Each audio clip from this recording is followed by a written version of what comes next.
Good evening. Welcome to the Scotch Plains Fanwood Board of Education regular public meeting. Today is September 21st, 2022.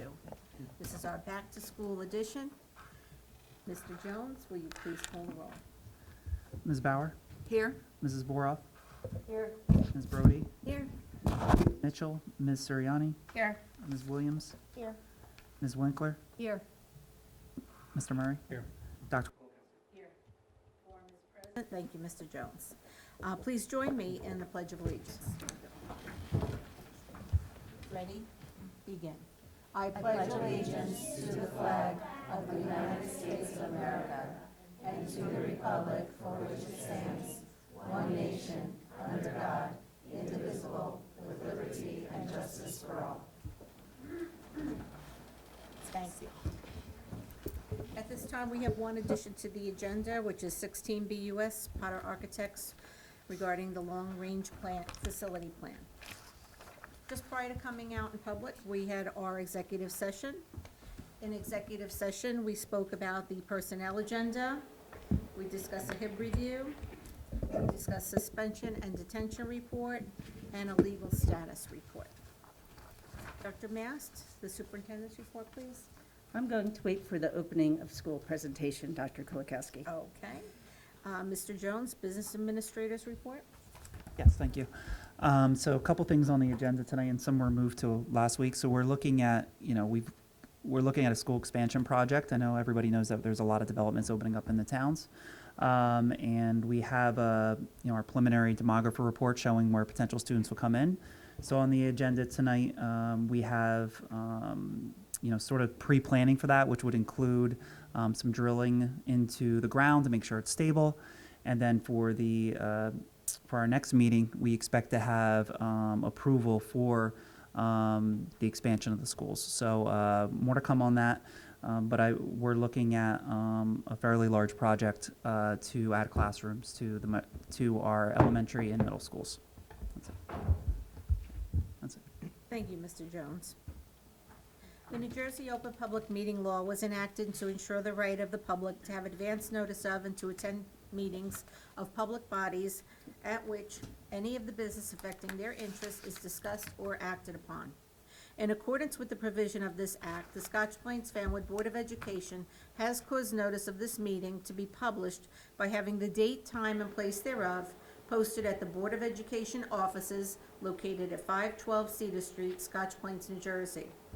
Such notice was also provided in written notice and forwarded to the Union County Hawk, the Star Ledger, the Township Clerk of Scotch Plains, the Borough Clerk of Fanwood, and the revised annual notice of regularly scheduled meetings as adopted April 28, 2022. At this time, we'll proceed with our instructional updates with the opening of schools presentation and the Blue Ribbon School acknowledgement. Dr. Mast? Yes, so we're going to move that to the podium.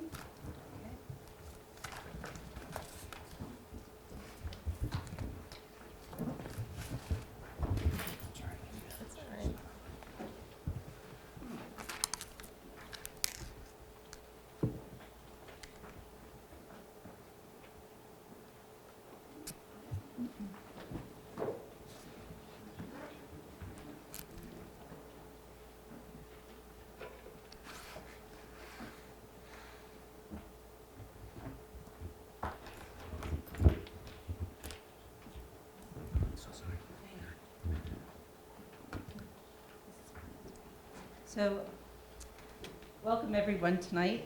The start of the school year always brings much positive energy. The year is off to a great start, as can be seen by how our students were welcomed back on the first day. Here we can see our new Evergreen principal, Erin Mulman, bringing a kindergartner to their first day of school. We could also see that we have a student celebrating Patriot Day, and at our first home field hockey game, the students put together a 9/11 remembrance. Though you can't see it on the slide, Dr. McGarry did sing the Star Spangled Banner at that event, and he is becoming celebrity with that particular tune. If you look at the top of the slide where it says welcome back, you might see in the right-hand corner, Spiffy, he made his debut to welcome the kindergarten students to school at Evergreen. And he's here to join us this evening. He certainly made some reluctant kindergarten students feel very welcome, and he also gave some comfort to the principal on her first day of school. Another good thing that launched to a good start is our arts integration program was recognized in the New Jersey Monthly magazine. And that article certainly reinforced the good work that we're doing and is making Scotch Plains a model in the state. Additional things that are happening, many customary events have occurred, such as the back-to-school nights at the elementary school, welcome back nights at our elementary schools, fifth grade picnics. Also, we have several Friday night light games that have proven to be a popular and energized community event. Our back-to-school nights at the elementary schools, the buildings were filled, the energy was high, everyone was very excited to be there and to meet their teachers. What was unique this year, it was the earliest that we've ever completed our elementary back-to-school nights.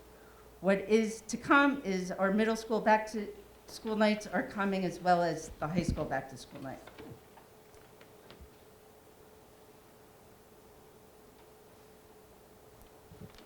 Dr. McGarry and I have been meeting with the principals, and they too, some are here this evening, have given encouraging feedback for the start of the year. Some of their comments are, staff is super positive, they are focused and jumping right in. Students are filled with excitement. Parents have been excited too, and very complimentary. Student assistant specialists are making amazing connections with kids and staff. So those positions at our elementary schools are really working very well, and they're being very valued across the board. The principals highlighted that we're a functioning team, which was very good news to me, and there's a lot of laughter and fun in our schools. We do have some students here tonight that are going to bring voice for them to share with you how school is off for them, so you don't have to just believe me how positive things are going. So in that case, I'm going to first ask Mr. Fiore to come and introduce the School 1 students, please.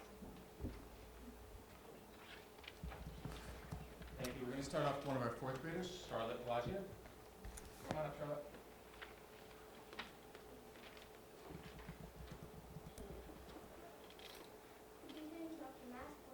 Let's move the... Good evening, Dr. Mass, Board of Education, and everyone here tonight. My name is Charlotte Lodgy, and thank you for inviting me to speak.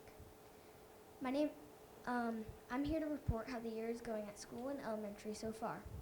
This year, I have a brand new teacher, Miss Yaram, and she's an amazing person. We have done some really cool getting to know you activities, which make everyone feel like part of a team and welcome in our community. Band has started, and I'm so excited to play flute with Mr. Rio this year. As a fourth grader, I'm excited to do the Helping Hands Patrol program, chorus, and getting to be a leader. It's going to be a great year. Does anyone have any questions? Thank you, Charlotte. Thank you. Thank you,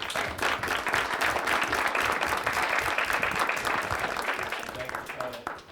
Miss Madison Henry, come on up.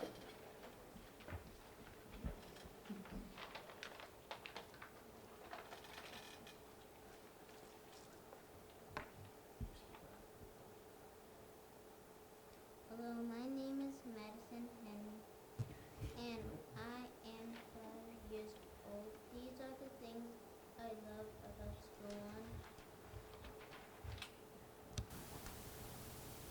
I like to check the weather. I like to meet new friends, and I like to go for recess.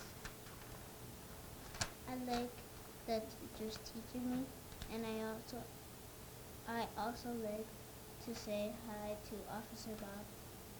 Thank you for having me, Tian.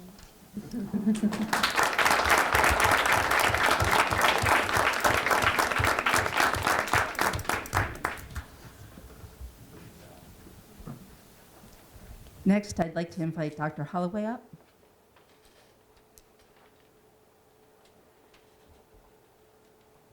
So good evening. I'm going to introduce one of our amazing 8th graders, Molly Kinsella.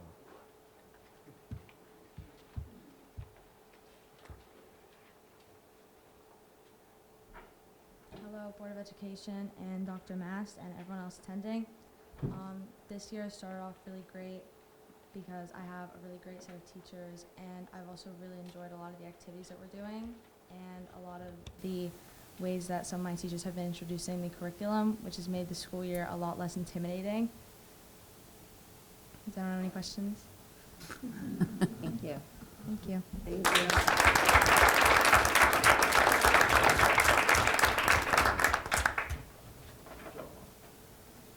And next, I'd like to invite Ms. Esposito up.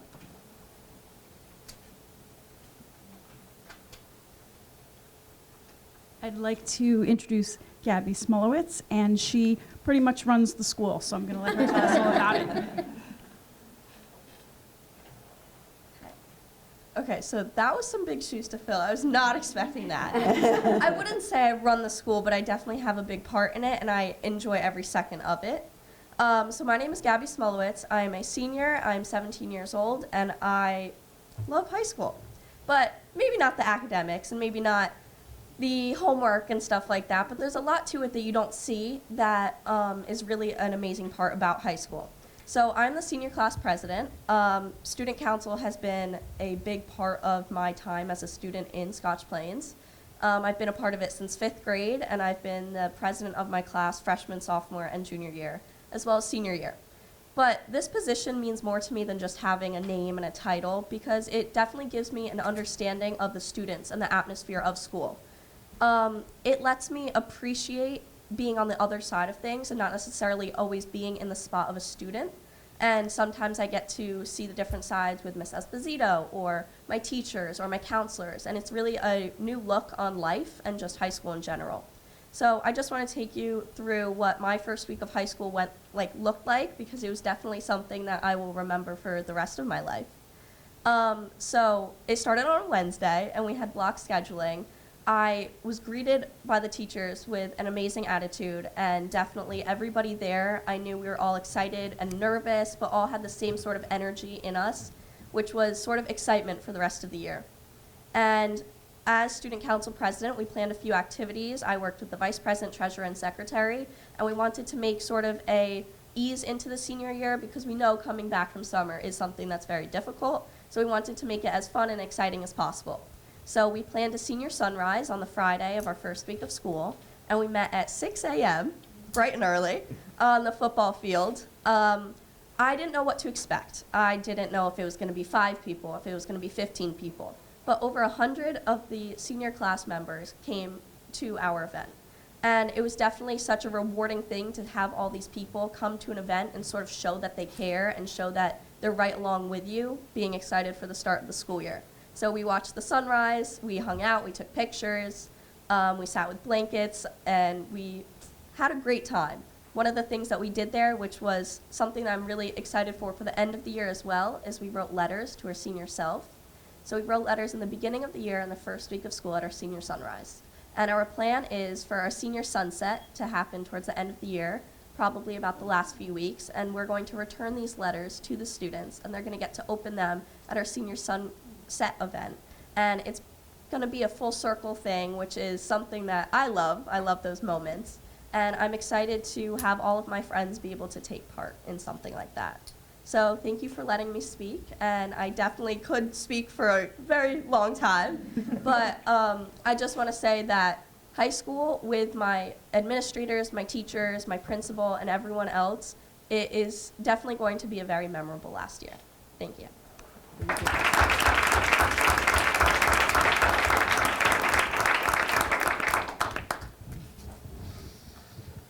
Student voice always adds so much. Spiffy's voice, too. So we also started the year with a convocation, and what was different it was the first time that we had it out on the football field, and we were greeted by so much energy with the marching band, with the cheerleaders, with the choral groups, and we also, as we had tonight, we had students really inviting the teachers back and speaking to why school is important to them and what teachers mean to them in their life. We had the mayors come and also talk about the significance of our schools to both the community and to their children.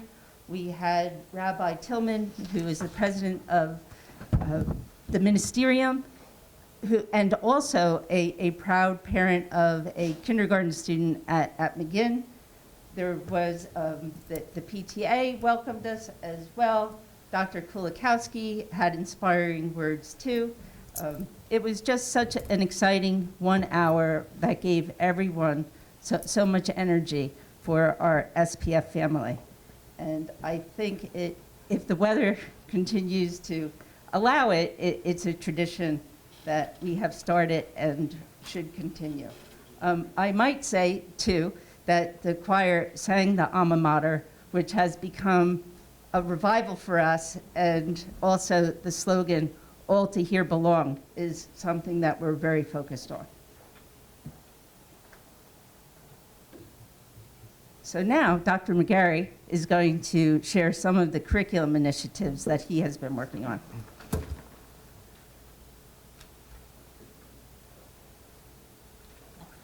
Thank you, Dr. Mask. As you can see from the bullets here, we had a very full summer in the area of curriculum instruction. Many of our students participated in supplemental instruction, which was funded by the American Recovery Plan. Some students took part in book clubs focusing on literacy, while others were provided with small group instruction and tutoring to accelerate learning, especially in algebraic concepts. We're pleased to note that most of our pre-pandemic instructional practices, such as flexible grouping and engaging students in group work and projects, have returned to our classrooms across the district. This summer, we also launched a new organizational structure in the Office of Curriculum by shifting some responsibilities to provide focused grade span-based support to teachers in specific content areas, including literacy and mathematics at the elementary level. This summer, a team of administrators worked to create and conduct a training of trainers so that on September 6th, we would provide teacher-led, strategic plan-focused professional development around both culturally responsive as well as trauma-informed instruction, building off the notion that students learn when they are engaged, they engage when they are connected, and they connect when they feel like they belong. Our supervisors prepared for the implementation of Foundations in grade 1 this year. It's a complement to our Readers and Writers Workshop. Foundations has already been successfully implemented in kindergarten. The program provides focused learning in phonemic awareness, phonics, as well as word study. We're really grateful to the work of many of our teachers who worked on revised proficiencies, pacing guides, and lesson plan structures for the year ahead. Their work has been shared with the curriculum committee, and revised proficiencies for some courses are on the agenda for approval this evening. And finally, our work around aligning our health curriculum to the new standards for implementation in the second half of this year is ongoing and has included a series of focus groups, providing opportunities for all parents and guardians who were interested to share their concerns, their wonderings, and their ideas to this work. 140 parents volunteered to participate in this process. We believe we are one of a few, if not the only district that has engaged families in this way, and we believe that what we are hearing from parents and guardians, and even from one grandfather who came to today's meeting, will help us to develop plans and an implementation strategy that will work well for our community, recognizing the significance of the core idea that's to be developed by the end of grade 2, which is that families shape the way we think about our bodies, our health, and our behaviors. Once the final focus group is held, which is coming up tomorrow night, we will communicate with all stakeholders on how these sessions will inform the work ahead. Thank you.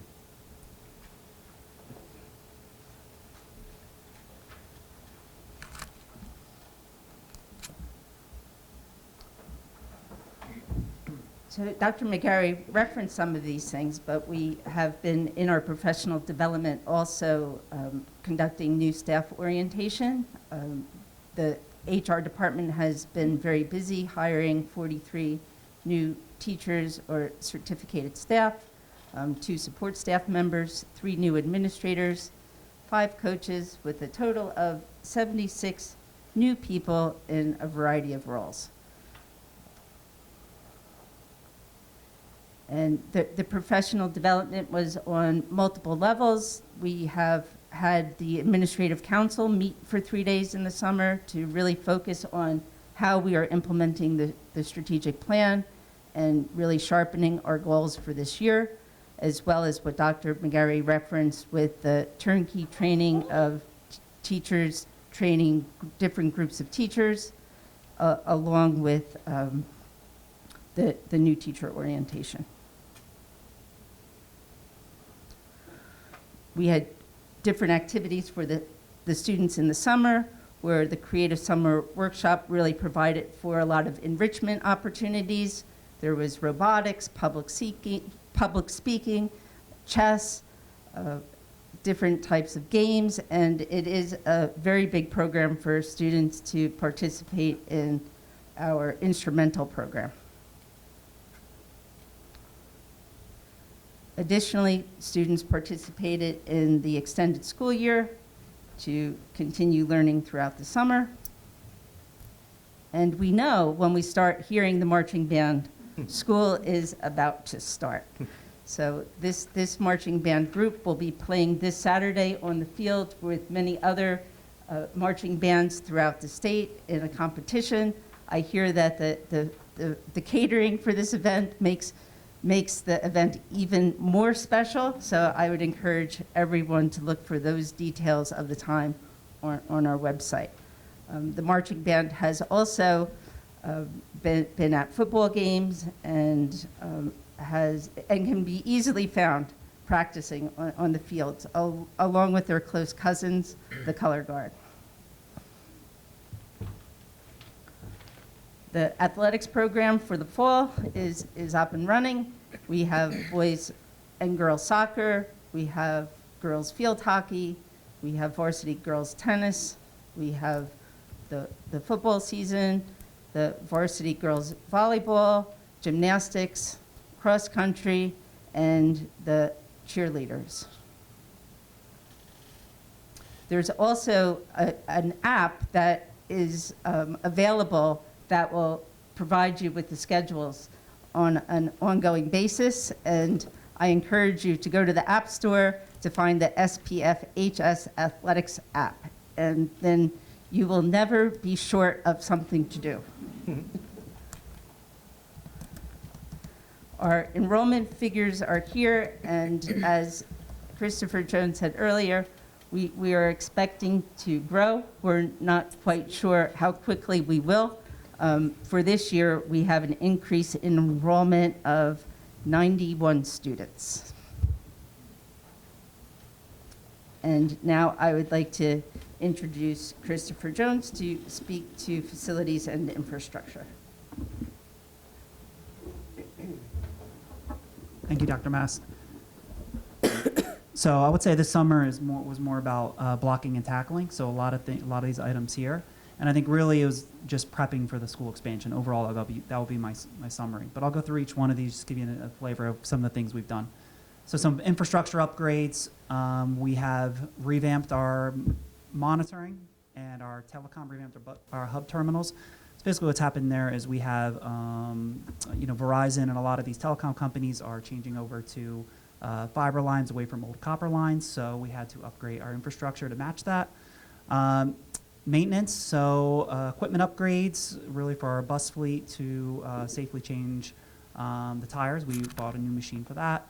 General work orders, that's just, different rooms need new floors, painting, some new ceilings, things of that nature. Upgrades to some of the restroom facilities, roof repairs, line painting, window covering replacements. Custodial, we're rolling out additional green cleaning solutions, and that will help with air quality, and also looking at the different items we use to wash, making sure we have some fiber cloth that would be easier to clean and will be more sanitary. That's the word. Equipment upgrades. This was related to really the backlog of trying to get parts to repair a lot of our these called burnishers, carpet extractors, things you clean the school with, and so we were really there is older equipment, and we were really struggling to get parts, and so we had to upgrade a lot of the units that we had. Same thing in grounds. We have a new backhoe it's been on order for almost a year. So we haven't been able to get that yet. And various landscaping projects throughout the district, one being at Terrell where we did some landscaping in the front. In the capital projects, we replaced it, targeted HVAC replacements and upgrades. As our rooftop units age out, we've been replacing them. Again, though, we've had significant delays in replacing those. We replaced half of what we ordered. The other half is we were supposed to do in the summer. We still don't have, so we're hoping to get those installed soon. And then additionally, the school expansion project. So just looking at, where we can add space at all the schools. So a lot of work went into that, obviously site visits and meetings and all that and such. So year of the blocking and tackling. Next year will be the year of expansion.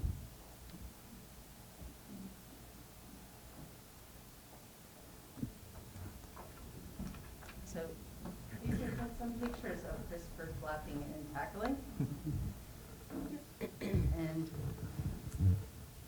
just to continue with the good news, at our first board meeting, we did celebrate that we have the Union County Teacher of the Year. Candace Testa did greet the faculty back at the convocation out on the football field. And more good news followed, where we have a very distinguished honor in McGinn receiving the Blue Ribbon School Award, the 2022 Blue Ribbon. And with this, I would like to invite Dr. Slocum to the mic to explain and to share the joy of this very big honor.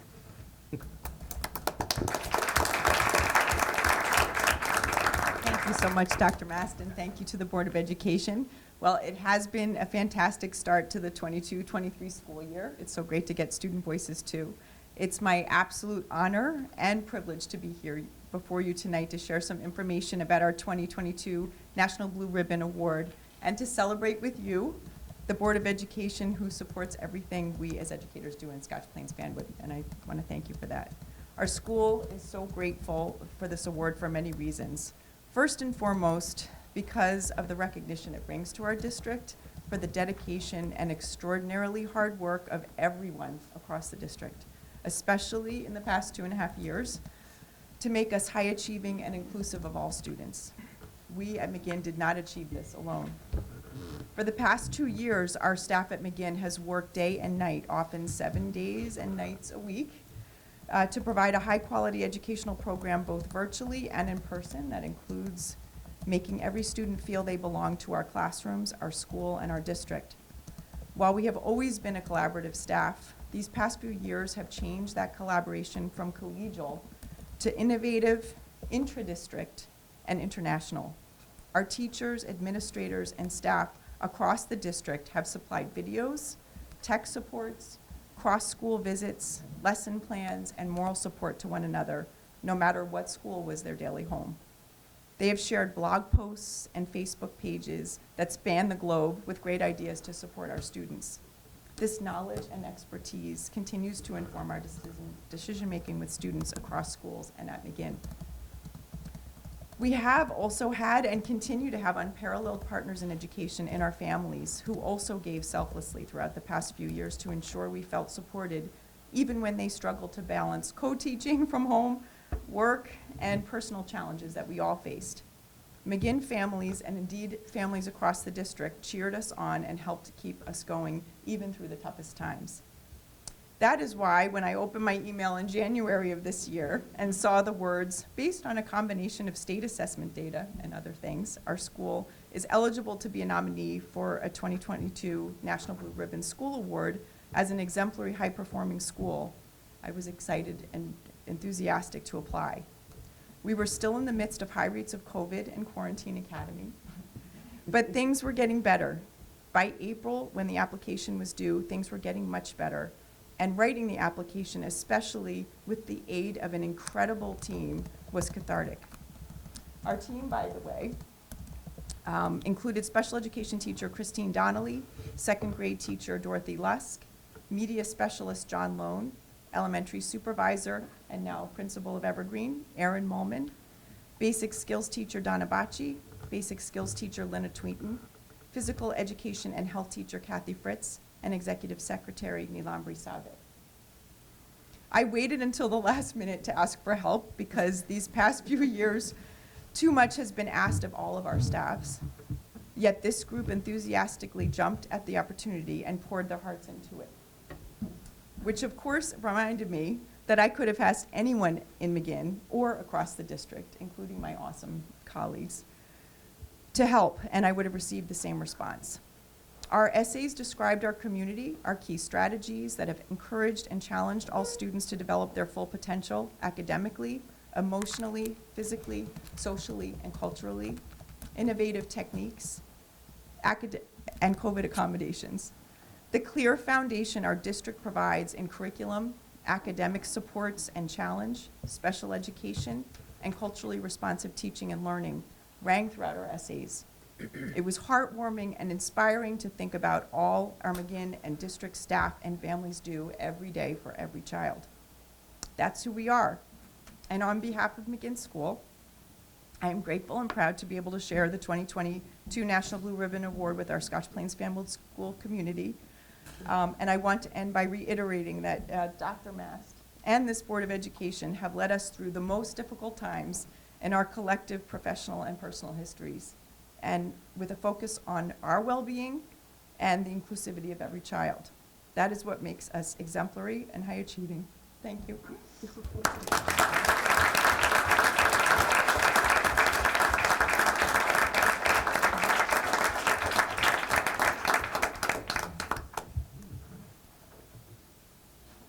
So in conclusion of the opening of schools presentation, I think everyone agreed that we are off to a fabulous start. And, you know, we are grateful for everyone who has made that possible. That starts with our families and students, our teachers, our entire staff, our administrative leadership, and of course, our Board of Education. So thank you everyone for this collective success. If the students who read could come up here, I have something for you. Who? The students who read? They just left.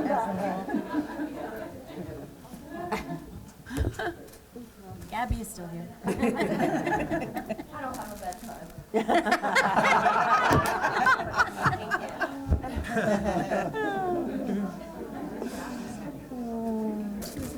For strategic planning, I think. Oh, here they come. And Dr. Slocum, has something for you. Well, actually, let's invite all of the McGinn folks who are here this evening for just a photograph to remember tonight's honor. First the kids. Let's do the students first. Start with the students. Because they want to do homework. The kids need to go. Yeah, put those down for now. I'll hand those.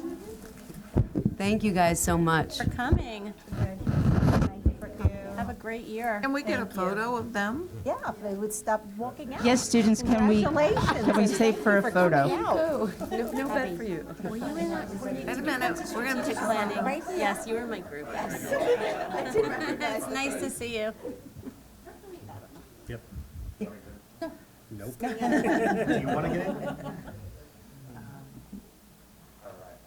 Thank you. Thank you.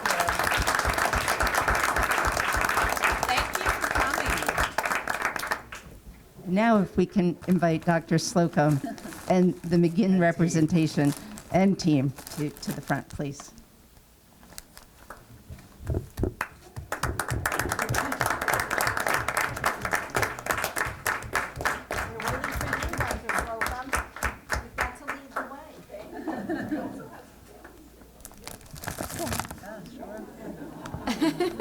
Yes, the McGinn families who are here, please join us.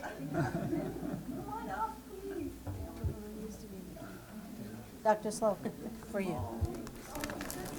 Congratulations. Come on, you all come on. I feel like my face is like in the back, everybody's, you know, you peek through there, you see my face.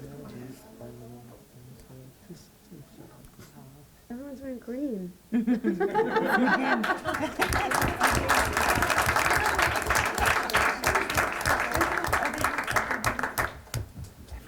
I knew Dr. Slocum, I figured.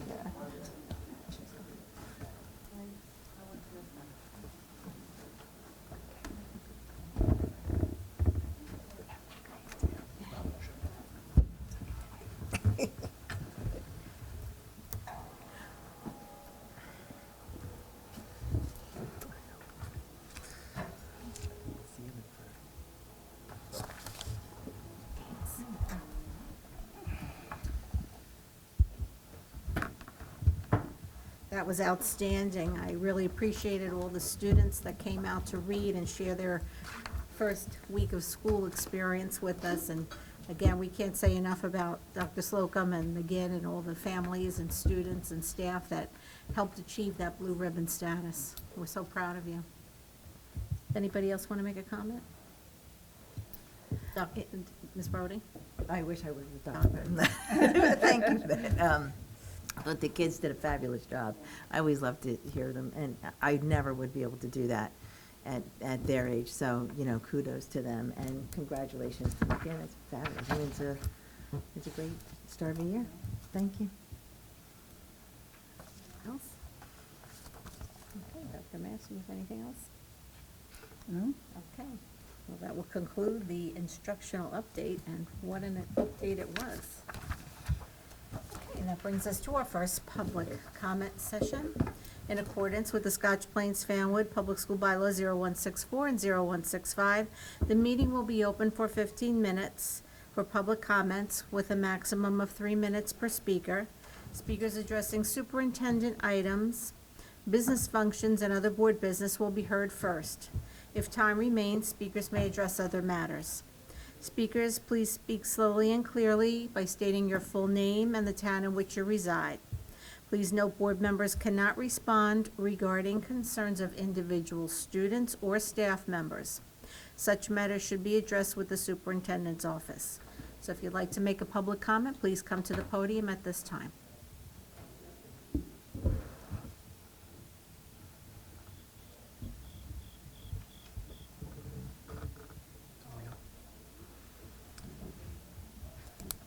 John Denning, Scotch Plains, member of the Concerned Parents Coalition as well. The comprehensive physical education and health standards have been out for over 2 years, and I appreciate that the district has been conducting focus groups. I think that's a step in the right direction, provided that all the voices that are expressed there are heeded. However, at the end of the day, the voice that will prevail on this issue is sitting right here in front of me.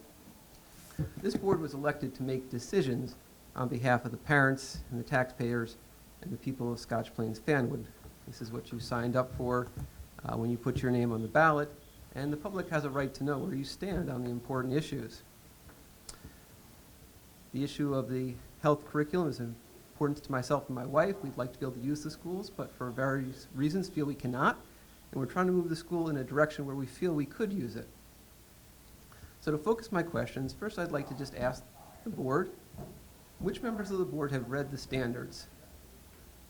This is not a question and answer period. I- You I- make your it's my public- statement. My public comment. If they want to answer, they can. If No, not, they cannot. They well, cannot. I've had interactions in the past, but then I'll just proceed, and the answers could be assumed. And I guess no one's going to express any thoughts on some of the material that was in there. Again, you're the elected officials. We'd like to hear from you. We'd like to hear what you think about these things. I'm concerned that a number of members of the board have children that are either out of the district or are in the older grades and really won't bear the consequences of the decisions that are made. And I think that needs to be taken into consideration with a louder voice.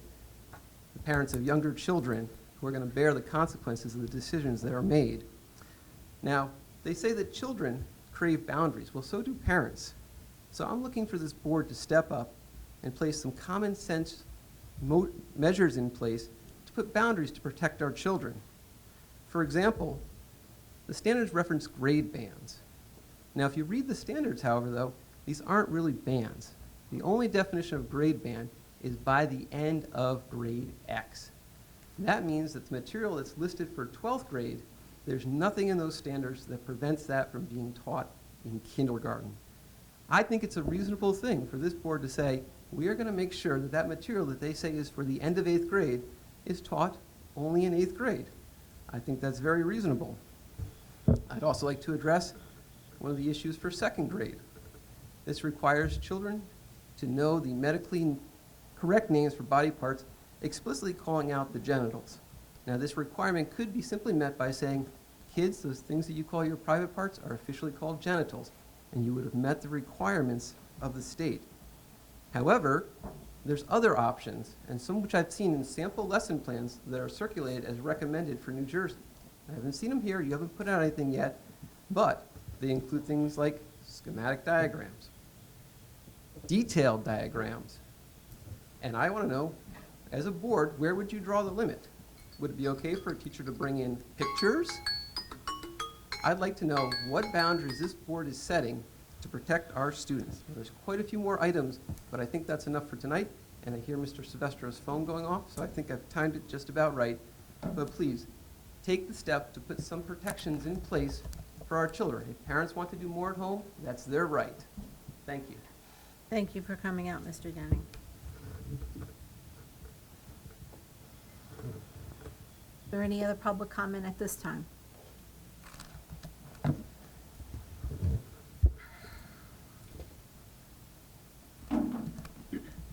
Gary Morris, Fanwood, proud father of 4 McGinn graduates.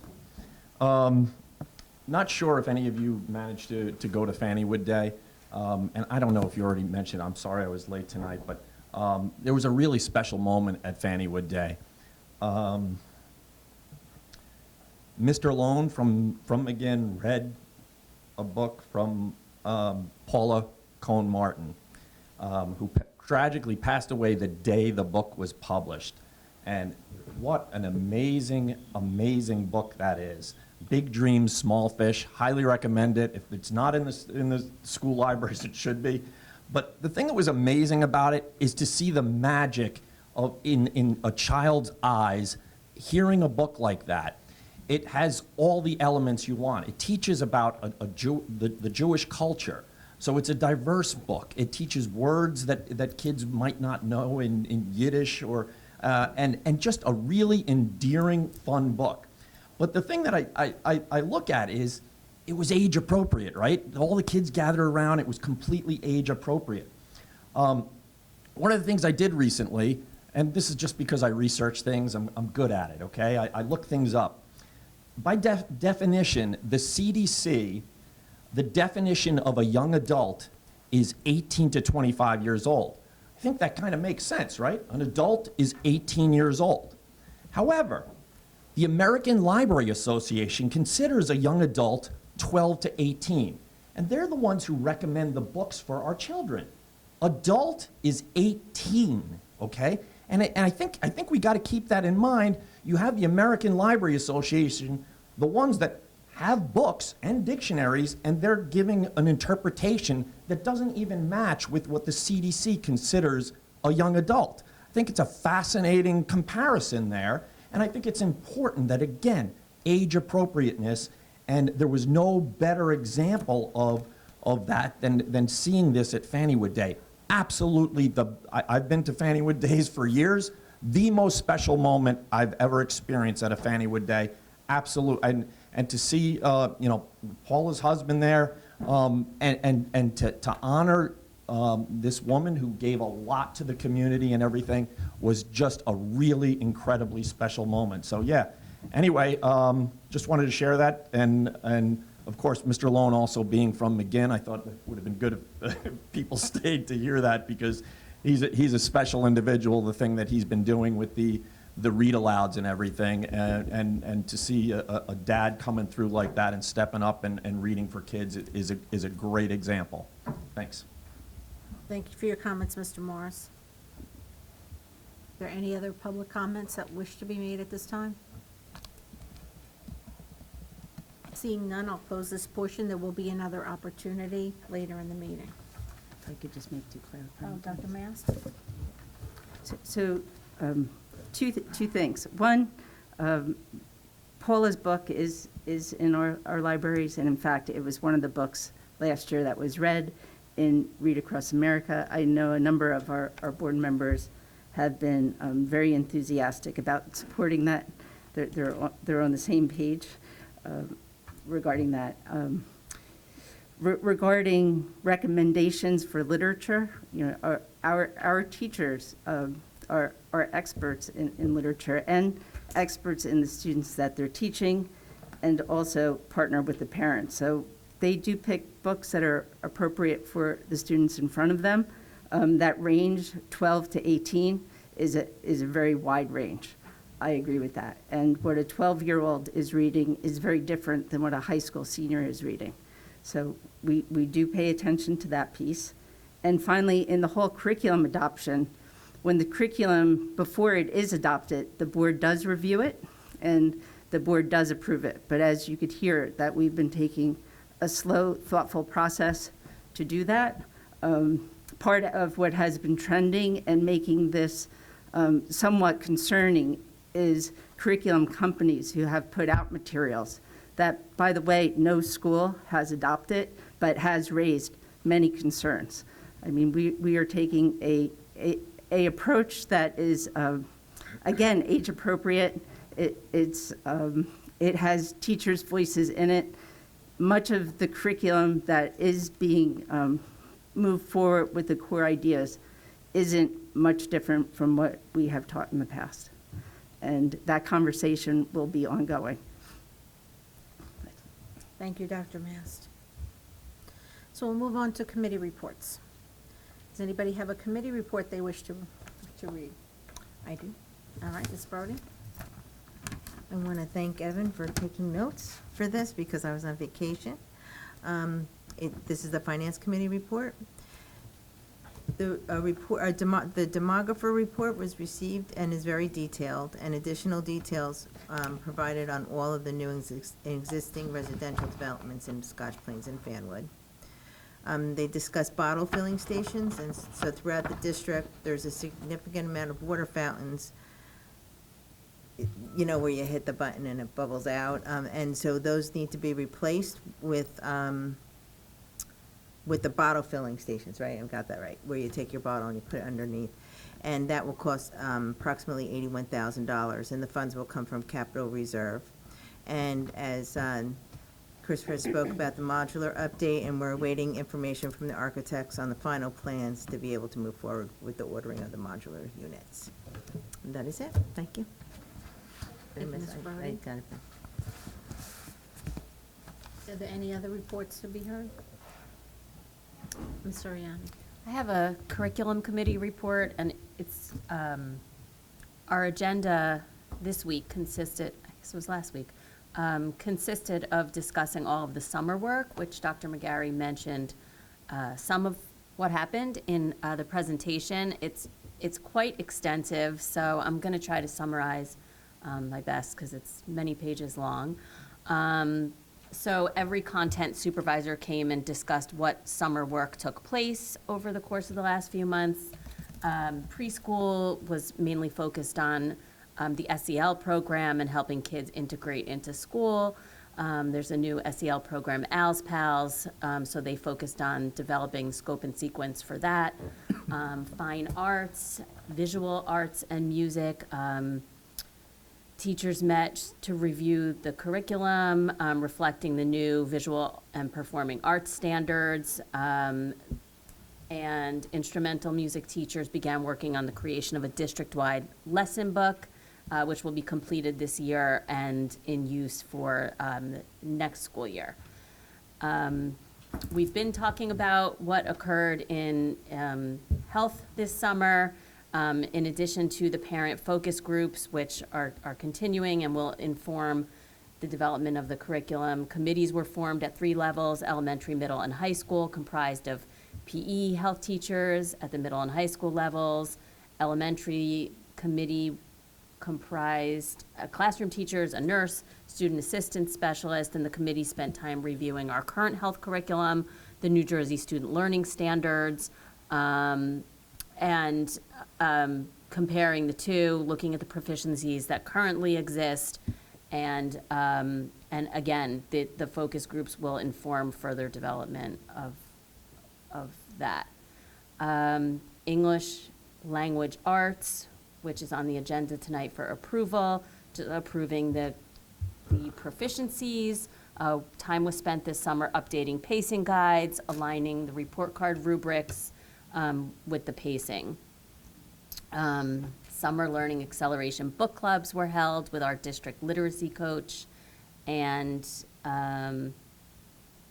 just further looking into some of the courses, for example, branching out from British literature, which we've talked about in the past, in the high school, including more diversification and more student choice in literature.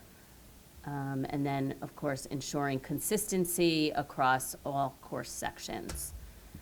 In mathematics, K through 5, updating pacing guides at each level, reflecting on everyday math implementation, and in 6 through 8, also updating pacing guides. And in Math 8, paying particular attention to the sequencing of the course and Algebra 1 concepts. In science, which is also on the agenda, science and engineering, on the agenda for approval tonight.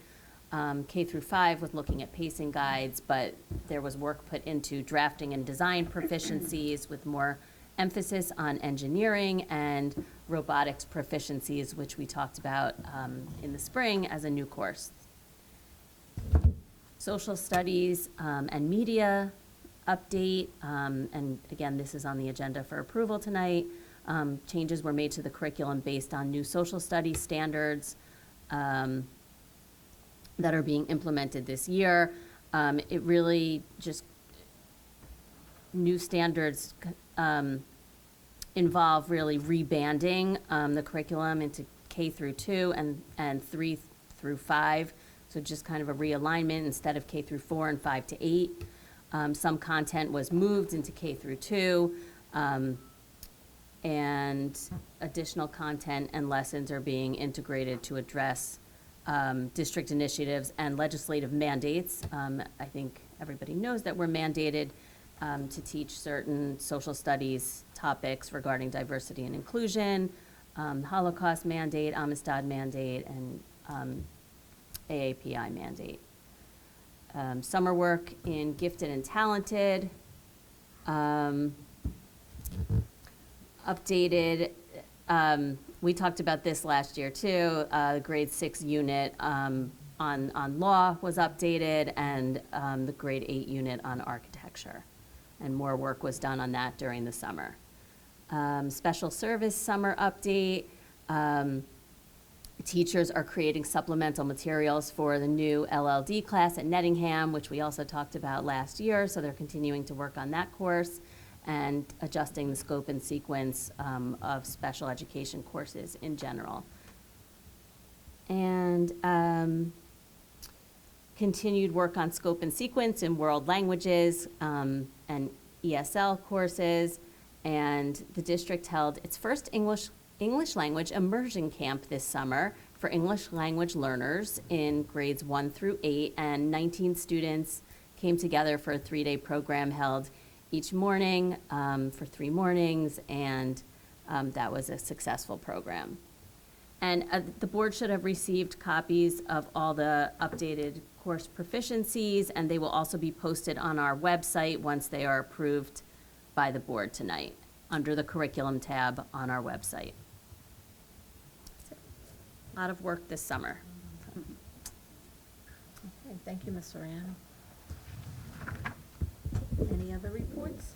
I'll follow that up with a brief community relations. Okay. Well, briefer, I should say. But we had, we have exciting news. We were really, we were working on the logistics for our logo competition. So Scotch Plains Fanwood, our district, is going to be, is going to have a new logo. And everybody in the district, students, parents, community is invited to vote on their favorite logo, which will be sent out in the next few days. That's right, certainly by Monday. Certainly by Monday. So it's really exciting. We really worked with our communications team to just figure out logistics as far as the process and how long nominations are open for, and if people, how many times people can vote, you know, all that fun stuff. But the bottom line is that everybody gets their say, and I hope that you guys vote. And we're really excited to unveil these 3 new choices for you. So that was the bulk of our meeting the other day. Thank you. Thank you, Mrs. Boroff. Any other reports to be heard? Seeing none, we'll move on to letters to the board. There were 8 emails that were received from the public, and the appropriate administrator has responded. Superintendent's report, Dr. Mast. Okay, so 1S is the out-of-district placements for this agenda to be approved. 2S is the required virtual instruction program for the 22-23 year. The Department of Education has us post a plan should we have an emergency and need to go virtual. And 3S is the proficiencies that Mrs. Siriani referenced, which goes on for a while. 4S is the receipt of the graduation verification report of the class of 2022. And 5S is the approval of 2 listed field trips. Thank you, Dr. Mast. Can I have a motion? So moved. Thank you, Mr. Murray. Is there a second? Second. Thank you, Mrs. Williams. Since it's a roll call vote, we will be calling the roll, Mr. Jones. But is there any question or discussion? Seeing none, Mr. Jones, if you would please call the roll. Mr. Murray? Yes. Ms. Williams? Yes. Ms. Bauer? Yes. Mrs. Boroff? Yes. Brody? Yes. Ms. Siriani? Yes. Ms. Winkler? Yes. Dr. Kolakowski? Yes. Motion carries. Thank you, Mr. Jones. Thank you, Dr. Mast. Personnel report. The personnel agenda was presented this evening in exec. I'm asking for approval of that agenda. Can I have a approval? So moved. Okay, I heard Mrs. Soriani first. Is there a second? Second. Mrs. Boroff. Any question or discussion? Seeing none, Mr. Jones, will you call the roll again, please?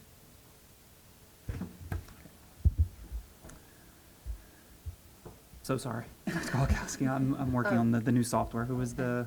Mrs. Soriani made the motion. Okay. Mrs. Boroff did the second. Siriani. Okay. All right. Ms. Siriani? Yes. Mrs. Boroff? Yes. Ms. Bauer? Yes. Ms. Brody? Yes. Ms. Williams? Yes. Ms. Winkler? Yes. Mr. Murray? Yes. Dr. Kolakowski? Yes. Motion carries. Thank you again, Dr. Mast and Mr. Jones. And that concludes your reports. So then we'll move right on to Mr. Jones whenever you're ready for the business report.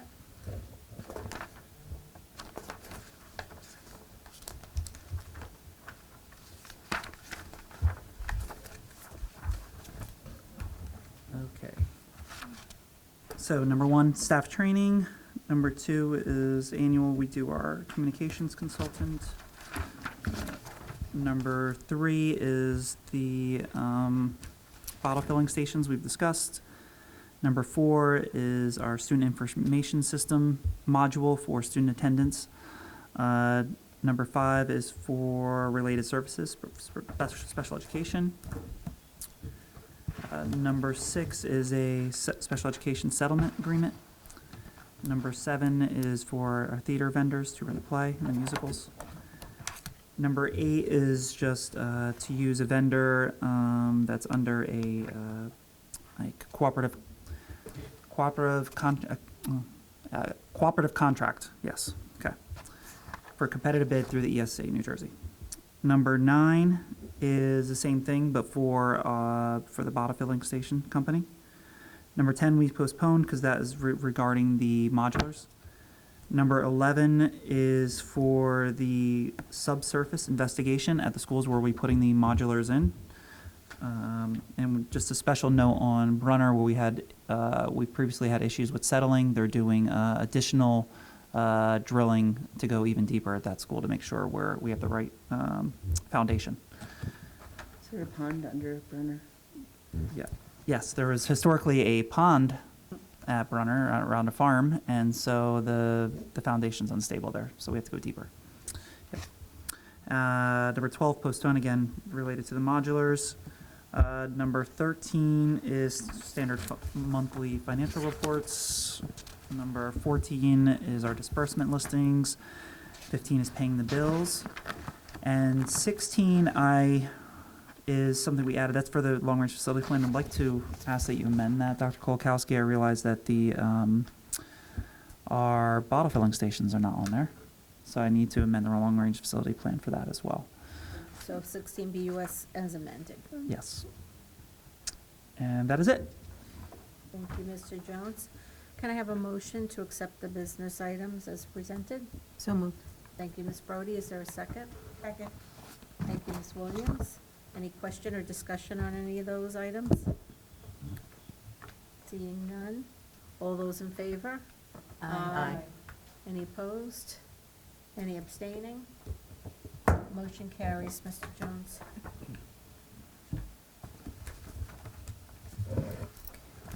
That brings us to board policies. Mrs. Winkler? A policy report tonight. So the policy committee met on September 15th. We discussed two policies and a regulation. Policy 0143.2, high school student representative to the Board of Education. Public Law 2021 C446 was signed into law on January 18th, 2022 and codified at NJSA 18A:12-1.3 and NJSA 18A-36A-11.2. The new law requires school districts with any of grades 9 through 12 to include a minimum of one student selected by the student body to serve as a non-voting student representative on the Board of Education.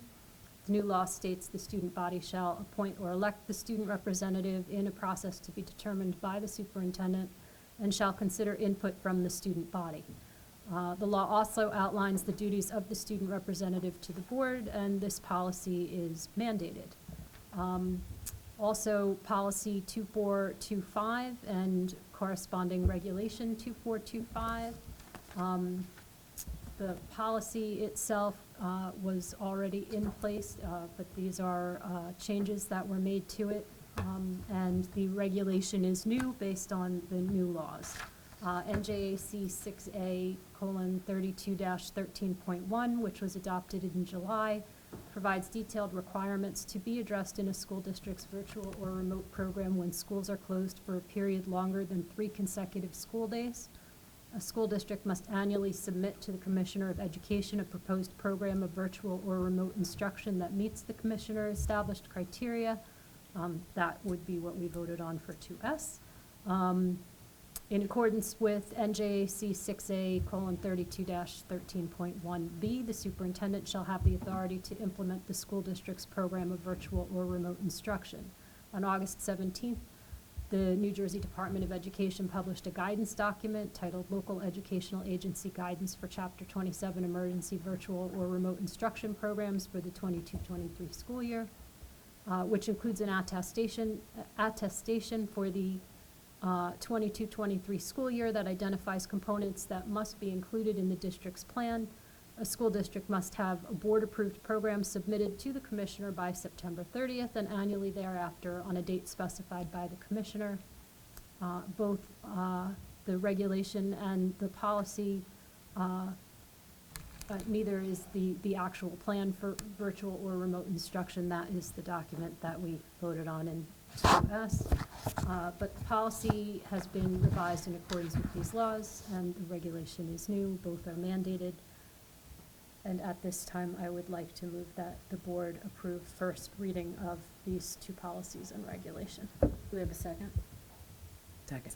Thank you, Ms. Brody. Okay, all those in favor? Aye. Any opposed?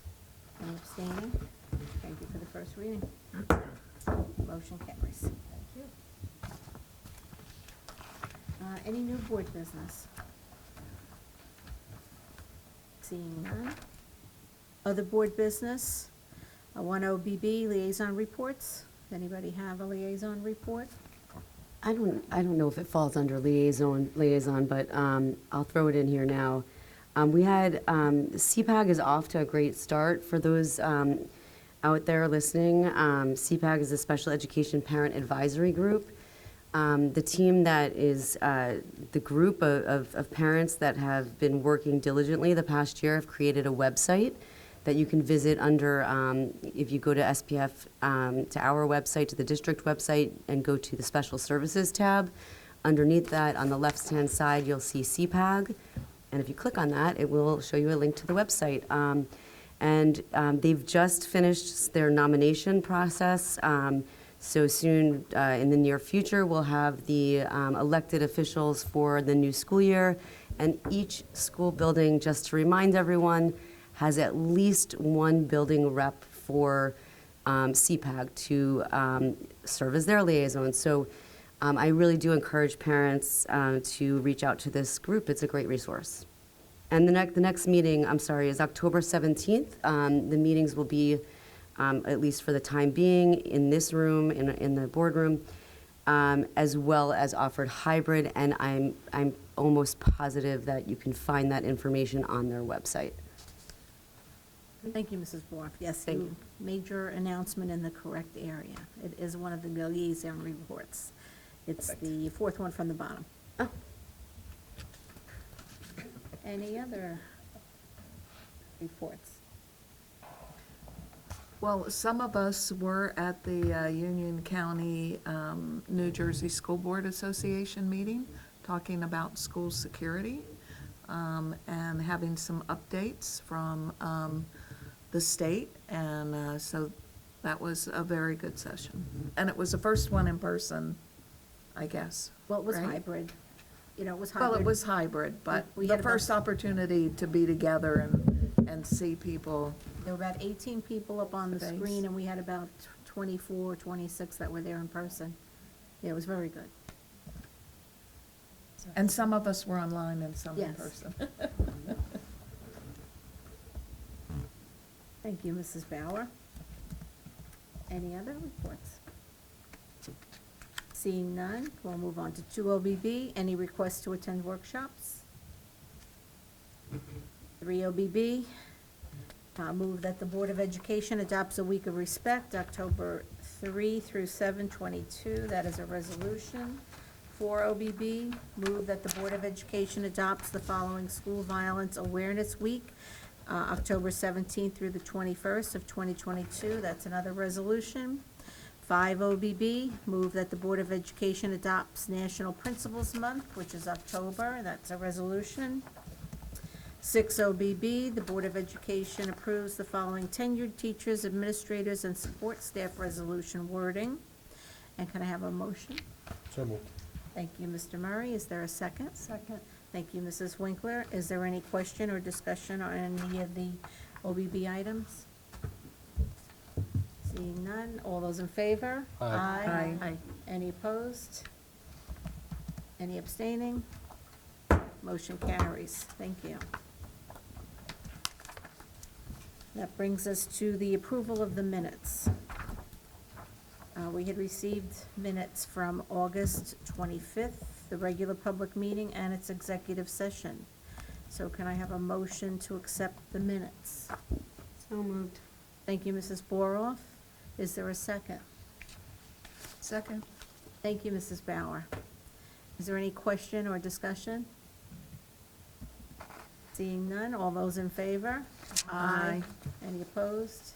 Any abstaining? Abstention. Mr. Murray abstains. Motion carries. And this brings us to our second public comment. in accordance with the Scotch Plains Family Board of Education Public School Bylaws 0164, 0165. The meeting will be open for 15 minutes for public comments, maximum 3 minutes per speaker. Speakers addressing superintendent items, business functions, and other board business will be heard first. If time remains, speakers may address other matters. Speakers, please speak slowly and clearly to state your full name and the town in which you reside.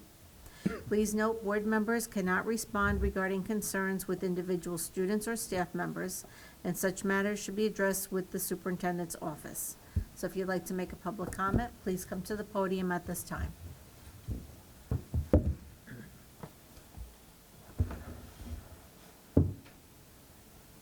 Hi, Kimbo Giorno, Scotch Plains. As a parent of 2 teenagers and someone who believes in the importance of student voice, tonight was very exciting for me, by the way, I was very excited to hear about New Jersey's bill requiring a student representative to be appointed to the Board of Education and see it on tonight's agenda. Over the past few months, I volunteered at various events around the community that allowed me to talk to people of all ages. I'm part of Real Parents SPF that works for equity, all that. I was at Pride in the Park, Juneteenth, National Night Out, Fannywood Day. Now, I figured I'd be talking to mostly adults at these things. I had no idea how many kids from elementary school on up to recent high school graduates of, which way are we pointing? High school, would chat me up. And by chatting me up, I mean a lot of them had a lot of very direct and thoughtful questions about making the school district more inclusive, a safer place for all students, and as well as finding out very specific examples of how those students could get involved with those sort of things. There was a common thread in many of the conversations, and it was a lot of students feeling like the grown-ups are not listening to them before speaking for them, or the grown-ups are making decisions that impact them in schools without getting them involved in the conversation before doing so. And I'm just so happy about the new student seat on the board, but I'd also love to see not just more opportunity for students to be involved in conversations that affect the policies, the planning, the curriculum, and the like, but also clear, welcoming communication to the student body at large about how specifically they can be involved in the Board of Ed seat and however information gets filtered up to the student rep, but also things that go on in the community beyond that. It was wonderful last year seeing students sharing ideas and feedback at the strategic planning meetings, and I'm hoping this new student seat brings more students to the audience of these meetings, but it also makes me imagine all the other ways making students feel truly heard in our district could positively impact all the students in the district. Thank you. Thank you for your comments, Ms. Bongiorno.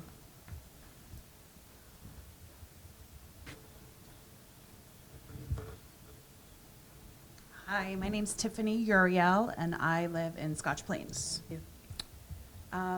My son just started kindergarten right here at Evergreen, so navigating public school for the first time is new to me. When I moved to this area from Brooklyn 2 years ago, I chose Scotch Plains because I heard such great things about the school system here. However, I never thought I would be in the situation I am as a single working parent who's left with no options to cover before and after care. My job, which is our primary source of income, requires me to go into the office in Manhattan at least twice a week. However, I'm unable to do this without having before and after care. I never imagined or even considered that a town wouldn't have options for working parents. Now, I know you're thinking there are options. You've got the YMCA and the JCC. Well, I signed my son up for aftercare at the YMCA the minute it opened up, and I was instantly put on the wait list. I emailed the Y just a few weeks before school started, and they said they had no openings as they couldn't find staff, and they had no idea if anything would open up. As of today, the JCC said, quote, "Our kindergarten 6 p.m. program has 10 children already on the wait list. Your son would be number 11. There is very low chance of getting off the wait list if you were to add him now." Right now, my only option is to take my son out of class and put him in a daycare that has extended hours because I have no other options. What type of education will my son have if I have to pull him out twice a week from his schooling? I know other towns in New Jersey offer childcare provided by the town at least not through a third party such as Clark. And I know many other families would love SPF to look into town options, as we are all struggling as working parents.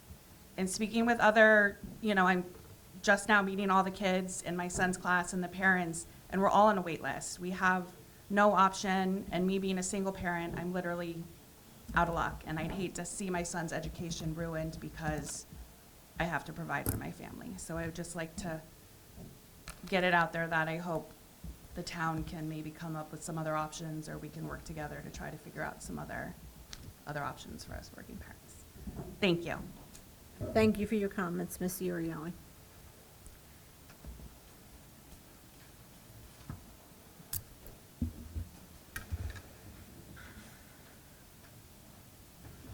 Gary Morris, Fanwood. I don't want to take up my time, but maybe I could talk about the Bible Club after the thing, just see if there's any status update on that. I'd like to know if there's a way to get the student handbooks online. Is there, I know they get emailed out or something. Is there some way to have a link to that? Because one of the things is, I'm interested in what the rules are. And sometimes it takes a fresh set of eyes to see rules that don't make sense, and sometimes they do make sense. I'll give you an example in Fanwood, and the Amy's will know this. We went through the whole thing with the dogs, and there's a law on the books there where your dog is not allowed to poop on public or private property. It took me to see that. It's been read probably 1 million times by different people, but I said, that's kind of dumb, right? Same kind of thing. Just so that parents can look at these things and see if some of the stuff in there doesn't make sense. It's not, it could be a typo, it could be just a silly statement or whatever. One of the things I'd like to mention is, I think baseball caps are illegal in the high school. I don't know if it's a distraction issue, I don't know what it is, but the interesting thing is, I had one parent tell me about a situation where there's furries in the high school. And this is astonishing to me that this is happening in our high school here, that a baseball cap is a distraction, but a child dressing up as a dragon, a cat, or strawberry shortcake regular days of the week. We're not talking like a special thing for Halloween. These are people identifying as these things. And I just want, not to make light of it, but imagine Spiffy the therapy dog seeing a human-sized cat in the high school. I mean, it's just, these things don't make sense. The final thing I want to mention, and you mentioned about security. There are huge security gaps there. I work at a company where I got to badge in twice to get in the building, okay? This is not in New York City, this is in Clark, New Jersey, okay? It's a super important thing. Westfield has lanyards, UCC has lanyards. I was told by this same parent that she knows for sure that a child in the high school had 2 friends visiting from out of town and went to the high school, and those 2 kids were in the high school the entire day for 2 days visiting.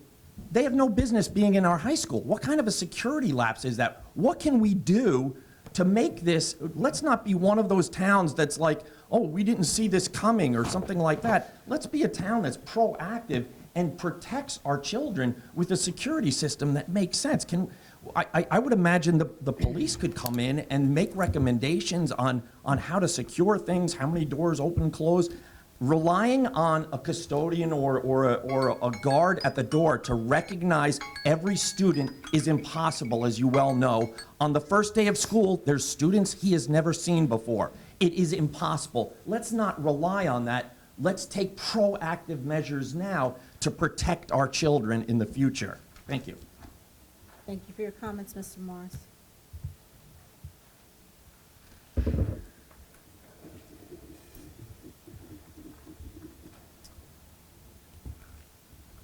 John Denning, Scotch Plains. Good evening. I'd like to direct my comments this evening to certain information recently brought to my attention that was placed on the public record via email sent March 17th and 28th of this year. These emails were sent to the district by an individual claiming to represent the real parents and from a real parents account. They relate to the March 10th, 2022 board meeting where I and other parents challenged the privilege that this district extended to the real parents on the basis of the security gap that it created. I've never met the individual who authored these emails. I would not recognize them if they were here tonight. I'm not even familiar with their name prior to reading it on the email. I don't care about that. I understand that I challenged their privilege, and when privilege is challenged, there can be a defensive reaction. However, they chose to react by representing false information about me on the public record, and to do so using legal terms for illegal activities. And they also requested that the board take action against me and those merely associated with me. Here's some of the things that came up. They claimed I spent an inordinate amount of time researching their involvement, when in fact I explicitly explained the opposite, how easy it was to find the information that had been published on the internet for people to find. Yet they equated that to harassment, a false charge stemming from a false claim. There were repeated claims of menacing statements. I have made a point, and menacing statement is a threat of physical violence. I have made a point of conducting my discussions with this board at these meetings because they are recorded for that exact reason, for my protection, so that no one can lay such a false charge on me as has been done here. And I challenge anyone to produce a recording of me issuing a threat of physical harm. And now the big one. They asserted that security should have been called to escort me from the building for attempting to silence Ms. Gonzalez. However, I left that meeting immediately after speaking with the board and in no way interfered with Mrs. Gonzalez. I was not even in the building when she spoke. The recording exonerates me fully from this false accusation. I don't know why someone would make this up when there's video evidence to the contrary and send it to Dr. Mast, who was present at the meeting and knew that that's what happened. I don't have an answer for that. Now, I bear no ill will against the real parents. Maybe this person acted on their own. That's not the board's problem, but these things are. First, it validates my security concerns. Dr. Kalikowski had asserted that the real parents were vetted. I wanted to test that assertion, so I applied for membership. And the same time I was being identified as a security threat, I was granted membership. So I would have simultaneously been identified as a security threat and given access to the school. We need to place the utmost importance on security, the same point I made last time. The other problem is that this is all on the official record. Now, Dr. Mast, if someone said to me they saw you kick Spiffy at tonight's meeting, I would immediately write back to them and say I was at the meeting and no such thing happened. You were at the meeting, you knew these accusations were false, but yet you let them stand unchallenged on the public record. And your inaction raises some very deep concerns about how this district may feel towards parents that speak out, particularly given the association with national and state organizations that have identified parents as domestic terrorists and extremists because they disagree with the agenda. Now, there's 4 things the district has to do, and I'll be brief because I heard the phone. First of all, Dr. Mast, I'd like you and the other recipients of these emails to reply with copy to me. It represents only a risk to me. I have the email addresses already. I wouldn't do anything with them, stating that no such event occurred to clarify the public record. Second of all, Dr. Kalikowski, as president of the school board, I'm asking you to release the correspondence between the district and the Bausch Law Group relating to this. There's nothing to fear, right? There would be no discussion of taking action on information that was known to be false. So I ask you to do the right thing and release that to me so I can have that security. Finally, 2 more things. I'd like the board to state for the record that there have not been any requests from the district to law enforcement asking for enhanced security related to me, other parents, or the Concerned Parents Coalition. And finally, I'd like the district to confirm that there is no records held by the district, compilations of information on myself or other parents who have spoken out, that no district resources were used to research me or other people because of our positions. Thank you. And this is a Oprah request. Mr. Cohen, pass that to him. Requesting certain records associated with these charges against me. I hope this district will do the right thing. You have to send that. We cannot hand it. Right here, it's all recorded. I will hand it and I will email it to you tomorrow. Mr. Jones, we have a good relationship. I think we know each other very well.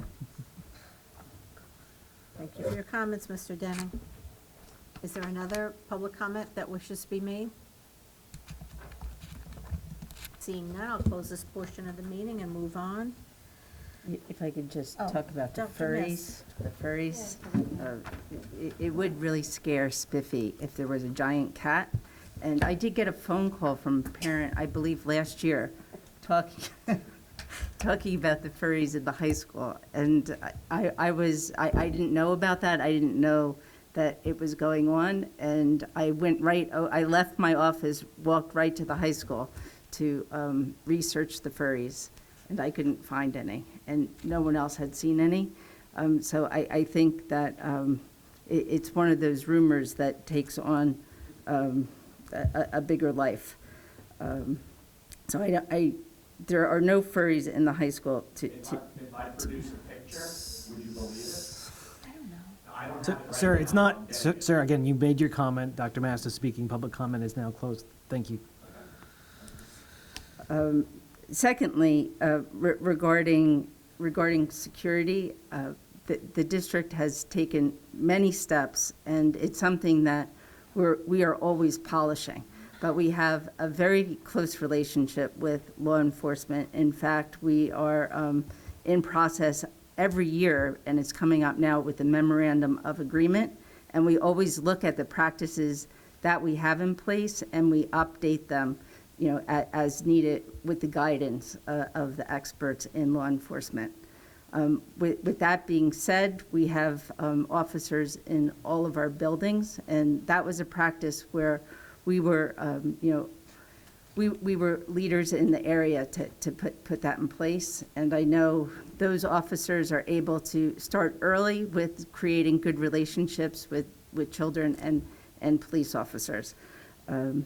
As regarding the swipes, that is something that kids did have lanyards, and we are looking at different options for kids to swipe in and out. If there were visiting students in the school and that was a problem of security, I really would hope that that parent would call the principal to report that. I do think that the teachers would notice students that aren't in their roster, or there were unidentified students in the cafeteria. But if that went unnoticed, I would hope that that would be called out before a public board meeting. Let's see. And I'd be happy to have a conversation afterwards about the Bible Club. Thank you, Dr. Mast. So our upcoming scheduled meeting is Thursday, October 6th, for an open agenda meeting in the administration building, and Thursday, October 20th, the regular public meeting, which will be held in the high school auditorium, which will begin at 6:45 because we will be recognizing teachers at that time. Are there any remarks for the good of the order? Mrs. Bauer. One, I'd like to say how nice it is to have a little bit of color here, even so early already. And thanks to whoever also made sure we even had blue ribbons to recognize them again. I think there were only 9 schools in the state who received that award, so we should all be very proud as a community of that achievement. Thank you, Mrs. Bauer. Any other comments? Seeing none, then I'll entertain a motion for adjournment. Thank you, Mrs. Brody. Second, Mrs. Williams, thank you. All those in favor? Aye. Any opposed? Didn't think so. Meeting adjourned. Thank you.